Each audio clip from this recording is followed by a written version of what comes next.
Today I'm going to talk about my favorite mechanism in a game called Coconuts. This is a game I've had in my collection for quite some time. I've played it many times as a filler. It's a wonderful light game that's fun with adults and it's fun with kids. I don't play games with kids all that often, but when I do, it's nice to pull this out, and it's one of those games that I can still have fun with even though I'm playing with kids.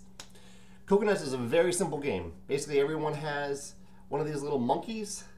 It's like a catapult. You put a little coconut in the catapult and you try to shoot it into cups that look like this. There are also some red cups. These cups are set out in the middle of the table, and you are trying to build a cup pyramid. So you're trying to essentially accumulate 6 cups over time, 3 on the base level, then 2, then 1. Very simple game. If you do that, you win. You might think that this is more of a toy than a game, but it actually has a really clever game mechanism. A couple clever mechanisms, really, but my favorite is that you can aim your monkey anywhere you want. You can aim it to hit the cups in the middle of the table, or if an opponent starts to accumulate cups, if they're getting close to that 6-cup goal, you can shoot at their own cups. And really, you can shoot wherever you want, whenever you want. And oftentimes, you might shoot and aim for a certain place, but the coconut will go a completely different direction.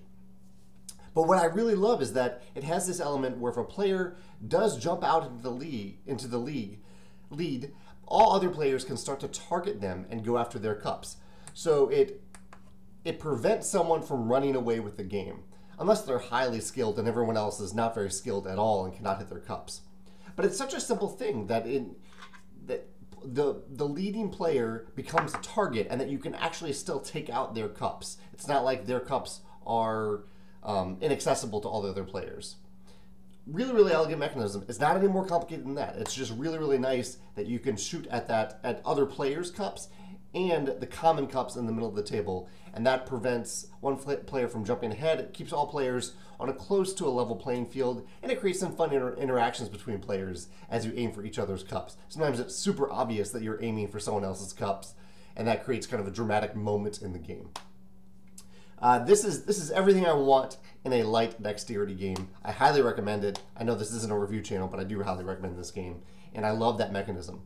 If you have another mechanism in a game that in a fun way targets other players so that the game doesn't end with someone doesn't end too quickly with someone jumping out to a huge lead, I'd love to hear about it in the comments. I think this is actually a lot tougher to do in games than you might think, because it's usually not fun to be the target in a game. But in Coconuts, it is actually kind of fun. Let me know your thoughts in the comments. Thanks.